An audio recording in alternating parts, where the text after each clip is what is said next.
Good morning, everybody. Thanks for joining us at 7. I'm Tracey McCain. I'm Nuclo. You're watching Eyewitness News here on the Wax. We appreciate that. A lot to talk about here, but let's say hello to meteorologist Scot Haney first. Get a check on that first alert forecast so you're ready to get out the door. Let me tell you, this forecast is like an Oreo cookie with a rancid middle.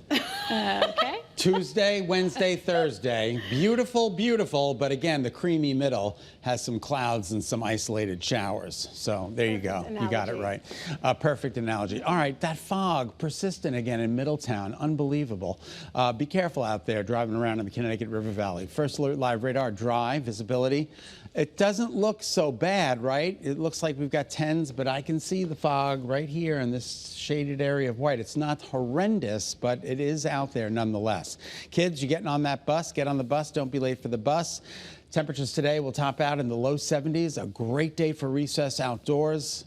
And speaking of the outdoors, 48 now in New London. That's a chilly temperature for New London. Let me tell you something, along the shoreline. And you can see there, they're getting ready for another busy day on the Cross Sound Ferry. As we take a look at the bright golden sunshine, this is what you can expect through the day today, with just some high clouds building in late this afternoon through this evening. Temperatures across the board are in the, look at this, we are 3 away from 39 in Norwich. That's chilly. Jacket weather, 45s, 45s, 48s, 46, 49 in Torrington. So grab that jacket as you're heading out the door. Satellite and radar confirms a storm system that is out to sea. We're going to have an area of low pressure that's forming, and that's going to back some clouds into the forecast for tomorrow with some isolated showers, but not today. Enjoy the day with temperatures in the low 70s with partly to mostly sunny skies. Good morning, Marcy. Good morning, Scott. Thanks for joining us. 7:02. Roads are looking great. No incidents or accidents. However, it does get a little tricky when you head in the southern portion. So we're seeing in Trumbull, Bridgeport, Westport, Norwalk, Stamford, lots of congestion on both Route 15 as well as 95 southbound. It's just a lot of people on the road at once, as well as some lane closures just for a little bit of construction. Other than that, things are running smoothly across the state. But hey, look at Portland. This is the Aragoni Bridge. Lots of fog there. You might experience that in other portions of the state. So just make sure that you keep that in the back of your mind before you head out the door. That's your Connecticut Chevy First Alert traffic report, driven by your Connecticut Chevy dealers. Well, right now, an action plan is in the works to prevent flooding in some of the areas destroyed in the Naugatuck Valley last August. And you can make your voice heard about the improvements that you want to see. Your reporter Taylor Knight tells us everything you need to know ahead of that public meeting that's being held tonight.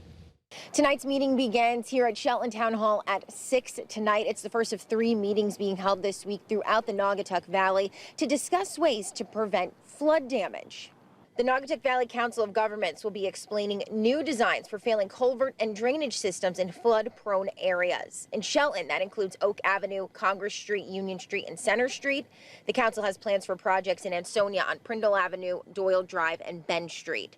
Then tomorrow, the council will hold a meeting in Waterbury. That will be for residents of Waterbury, Middlebury, Thomaston, and Wolcott. And then Thursday, another meeting in Oxford will focus on flood-prone areas in Oxford, Seymour, and Naugatuck. This all comes just over a year after the so-called 1,000-year storm hit the state on August 18th of last year, bringing torrential downpours and devastating flooding to much of the Naugatuck Valley.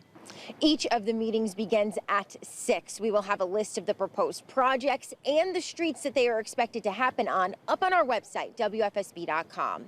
Your reporter in Shelton, Taylor Knight, Channel 3 Eyewitness News. Well, today, a man is set to face a judge in an 18-year-old's murder in Hartford from 2023. Louis LeBoy is charged with murder in the death of Julius Rivera. Police say he shot Rivera outside of a convenience store and took them more than a year to arrest him after the shooting. Police say LeBoy and Rivera didn't know each other. A second suspect accused of driving a getaway car is charged with hindering prosecution. Police say she lied to them during the investigation. And this morning, the New Haven police chief is crediting surveillance cameras around the city for helping them to solve crimes. Police arrested one suspect in a deadly double shooting that happened last month on Dickerman Street. And the chief says the suspect was caught on camera at the time of that shooting. The cameras also helped them identify witnesses. The suspect's attorney argues that he was defending himself. He's held in jail right now and is due in court later this month. This morning, new rules for hotels and motels in Waterbury in an effort to keep people safe. City leaders approved a proposal that bans businesses from renting out rooms by the hour. Supporters say it will help stop human trafficking and other crimes. Neighbors and a hotel owner we spoke with say they're in favor of it. It is expected to take effect in about a month. Today in Hartford, educators across our state will get together to celebrate the start of a new school year. The Department of Education hosting its annual back-to-school meeting with district superintendents. They will be launching a new theme for education in Connecticut this year called Unlocking Lifelong Potential. Well, this morning, we're getting a closer look at a scary hit and run in Stonington. Police say a driver tried to hit a person right in front of a police officer, and it was caught all on the dash camera. Take a look. Oh my God, hang on. He just tried to hit them again. Start the fire department. Roger. Wow. You can hear the officer talking to, the control room there to get help. Police say the driver got angry after someone yelled at him to slow down after hitting a second person just minutes earlier. The driver eventually pulled over and was arrested. Police say the person who was hit will be okay. Well, it is primary election day here in Connecticut, and polls just opened at 6 a.m. So if you're planning to cast a ballot, there are some things that you need to know before you head out the door. Let's check in with your reporter, Marcy Jones, live in our studio here to break down what you need to know, the important details of today's primary election. Good morning. If you're heading to the polls today, here's what you need to know before you go. Only registered voters affiliated with a political party can participate, and the deadline to register with a party for this election was yesterday. So if you're not affiliated, you won't be able to vote in today's primary. Voter turnout typically for municipal elections in Connecticut is low, and that trend usually continues in primary elections. Average turnout for municipal elections is just 32% compared to 70% in presidential elections. So why do primary elections matter? Well, local elections impact everything from your town budget to schools, zoning, and infrastructure. In other words, your vote today helps shape the community that you live in. Primaries also decide which candidates make it to the November ballot, so it's your early voice in local government. And if you're unsure about your voter registration status or where to vote, just head on over to myvote.ct.gov and you can verify all of that information. Your reporter in studio, Marcy Jones, Channel 3 Eyewitness News.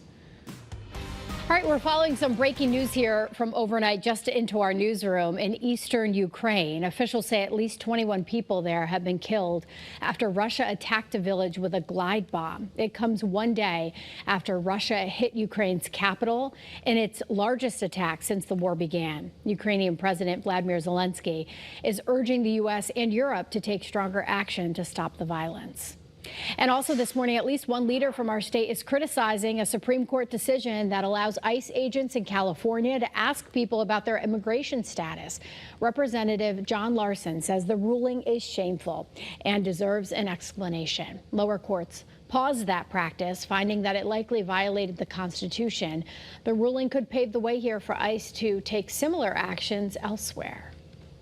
This morning, a federal lawmaker now weighing in on the future of the Connecticut Sun. Senator Richard Blumenthal says he's written a letter to the WNBA warning the league could violate federal antitrust laws if it tries to interfere with the sale of the team. The league offered the Mohegan Tribe $250 million to move the team to Houston.